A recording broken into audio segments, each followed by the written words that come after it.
रागिनी जब जवान हुई तो उसे इस बात का एहसास हुआ कि वो कितनी खूबसूरत है, और इस बात का एहसास उसे आईने में नहीं बल्कि बाजार में लोगों की उसके ऊपर पड़ती हुई नजरों ने दिलाया था।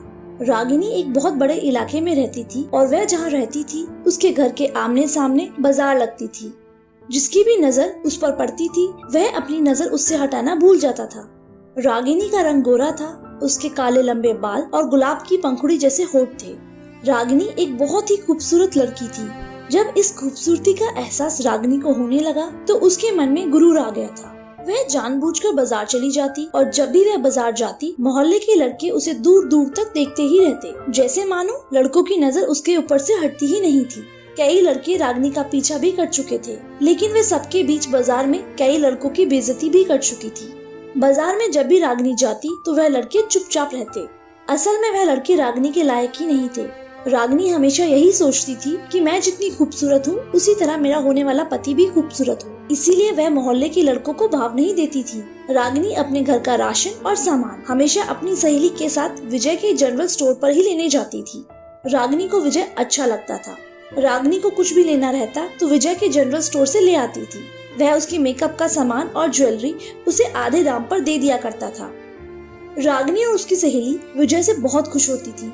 वह हंस हंस के उनसे बातें करता था और वह दोनों भी उससे खूब अच्छे तरीके से बातें करती थी।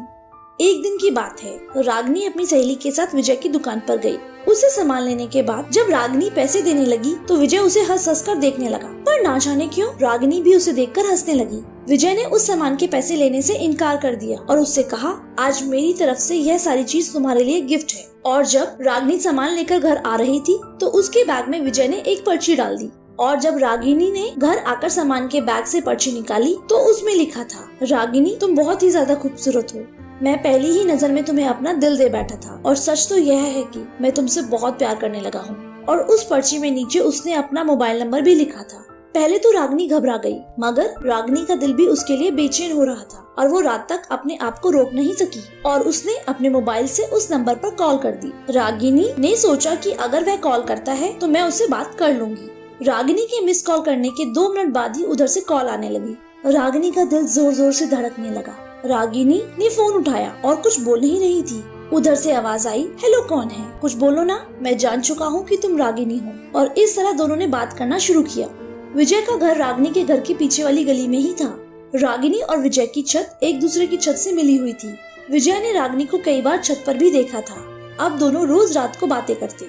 रागिनी विजय के कहने पर छत पर आ जाती। वहाँ वो दोनों एक दूसरे को देख भी लेते थे। कभी कभी रागिनी उसे मिलने के लिए उसकी शॉप पर भी चली जाती थी और इसी बहाने दोनों की एक दूसरे से मुलाकात भी हो जाती थी।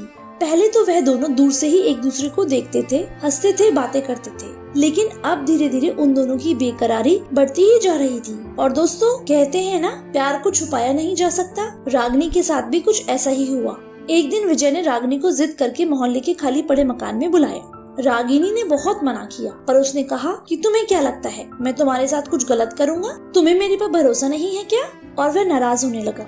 उसकी नाराजगी रागिनी से बर्दाश्त नहीं हुई और मजबूरन रागिनी को उस खाली पड़े मकान में जाना पड़ा। वह मकान कई सालों से खाली पड़ा हुआ था। उस मकान में कोई आता जाता भी नहीं था। दीवार टूटी फूटी थी और जैसे ही उस मकान में रागिनी पहुंची, विजय की आंखें चमकने लगी। वह जैसे ही उसके करीब पहुंची, वह फूला नहीं समा रहा था। विजय ने रागिनी का हाथ पकड़ा तो रागिनी को अंदर से कुछ अजीब सा होने लगा। आज से पहले वो दोनों सिर्फ बातें किया करते थे और पहली बार विजय ने उसका हाथ पकड़ा था। लेकिन इतने में ही पीछे से जोर से आवाज आई, क्या हो रहा है ये सब? यह आवाज किसी और की नहीं, रागिनी के भाई की थी। रागिनी अपने भाई की आवाज सुनकर उछल पड़ी। रागिनी के भाई ने उसके बालों को पकड़कर उसे 2-3 थप्पड़ मारे और रागिनी का भाई विजय की तरफ लपका ही था कि उसने उसे भागने के लिए कह दिया। और उस बात पर रागिनी के भाई ने उसे वहीं पर बहुत मारा और घसीटता हुआ उसे घर ले आया। उसे घर के आंगन में फेंका और मारने लगा और पूछने लगा, बोल किसके साथ मुंह काला कर रही थी? कुछ देर पहले तो रागिनी की जान सूख गई थी, पर अब वो संभल गई थी। रागिनी के माँ बाप ने भी उससे पूछा कि बोल कौन है वो लड़का? रागिनी भी अपनी बात पर डट गई और बोली, हाँ मैं उससे प्यार करती हूँ। उस लड़के का नाम विजय है और विजय भी मुझसे बहुत प्यार करता है, और अगर आप लोगों ने मेरी शादी उससे नहीं करवाई तो या तो मैं उसके साथ भाग जाऊंगी या फिर मैं अपनी जान दे दूंगी। ये बात सुनकर रागिनी के भाई को और गुस्सा आ गया, लेकिन उसकी माँ ने उसे छुड़ाकर कमरे में बंद कर दिया। रागिनी की माँ ने उसके भाई को समझाया कि इस तरह शोर मचाने से हमारी ही बदनामी होगी और इसने अगर कहीं गलत कदम उठा लिया तो हम कहीं मुंह दिखाने के लायक नहीं रहेंगे। रागिनी के पापा भी चुप थे। उन्होंने पूरी जिंदगी इज्जत से गुजारी थी और वह अपने बुढ़ापे को बेइज्जती से तार तार नहीं करना चाहते थे।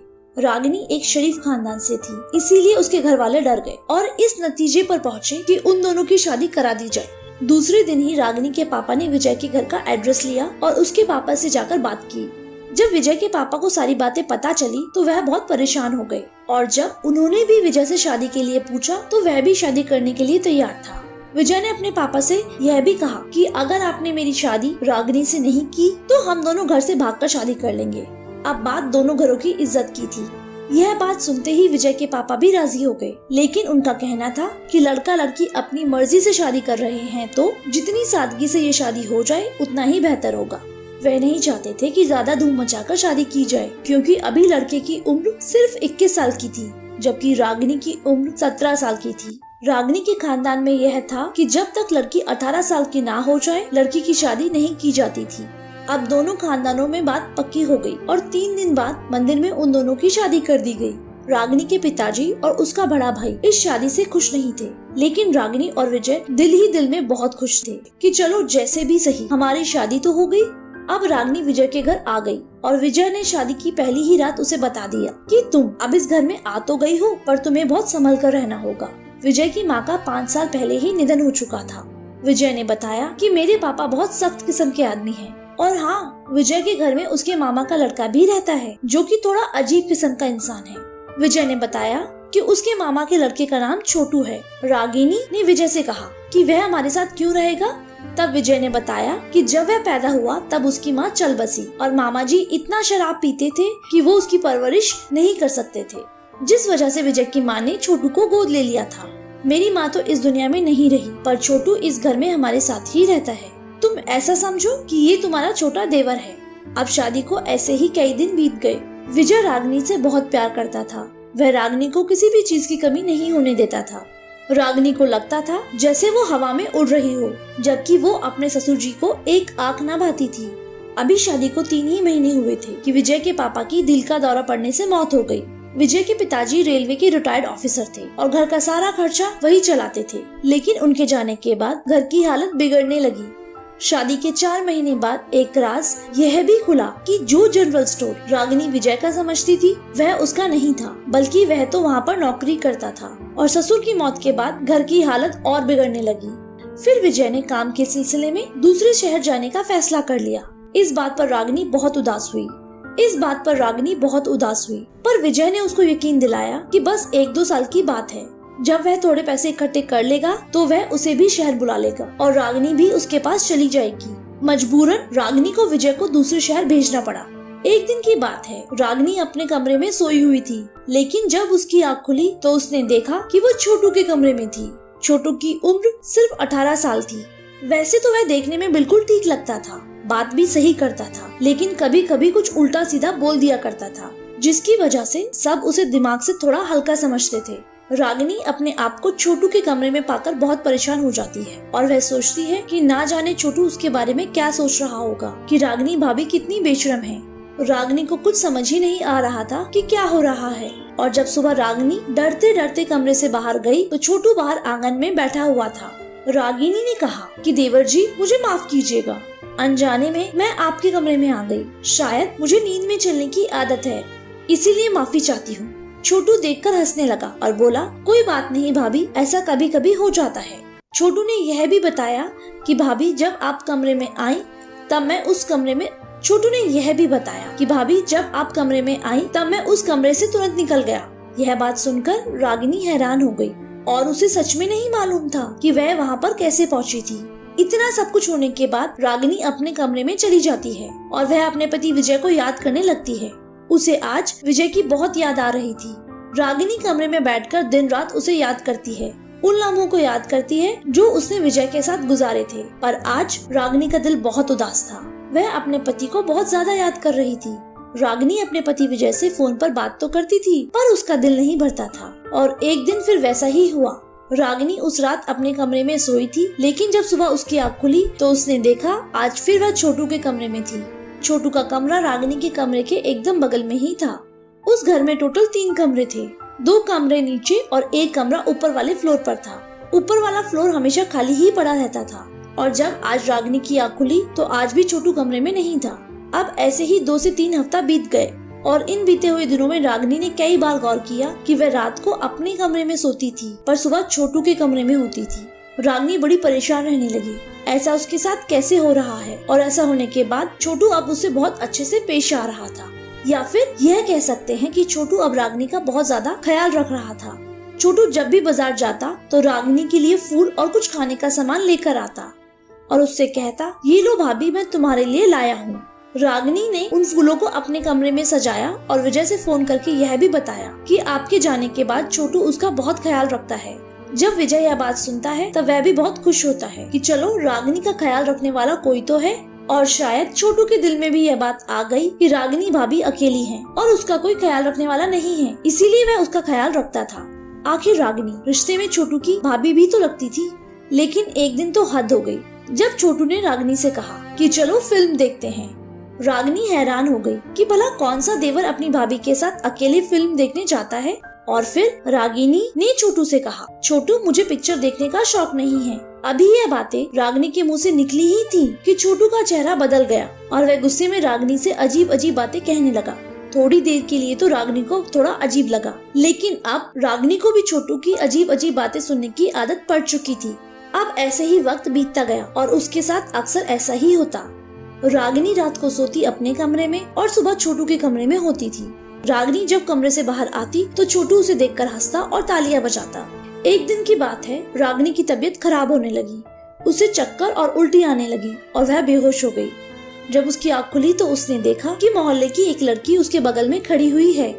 यह वही लड़की थी जो उसके बचपन की सहेली थी और उसने रागिनी से कहा कि लगता है तुम्हारे घर में खुशखबरी आने वाली है, क्योंकि विजय को गए हुए अभी 7 महीने ही हुए थे और अगर ऐसा ही होना होता तो अब तक रागिनी 7 महीने पेट से होती, लेकिन 7 महीनों के बाद ऐसा होना नामुमकिन था। धीरे धीरे रात हो गई। रात को परेशानी की हालत में ही रागिनी की आंख लग गई और जब रात के 1 बजे थे तो रागिनी को अजीब सी घबराहट होने लगी। जब रागिनी ने अपनी आंखें खोली तो देखा वह अपने कमरे में मौजूद नहीं थी। रागिनी हैरान हो गई कि वह छोटू के कमरे में क्या कर रही है और जब छोटू उठा तो उसने बोला, तुम इतना डर क्यों रही हो? तुम तो पहले भी यहाँ पर आ चुकी हो। यह बात सुनकर रागिनी के होश उड़ गए कि वह क्या कह रहा है। रागिनी चुपचाप एक पुतले की तरह खड़ी थी। छोटू बोला, तुम मुझे ऐसे क्यों देख रही हो भाभी? क्या तुम सब कुछ भूल गई हो? क्या तुम वो रात भूल गई जो तुमने मेरे साथ बिताई थी?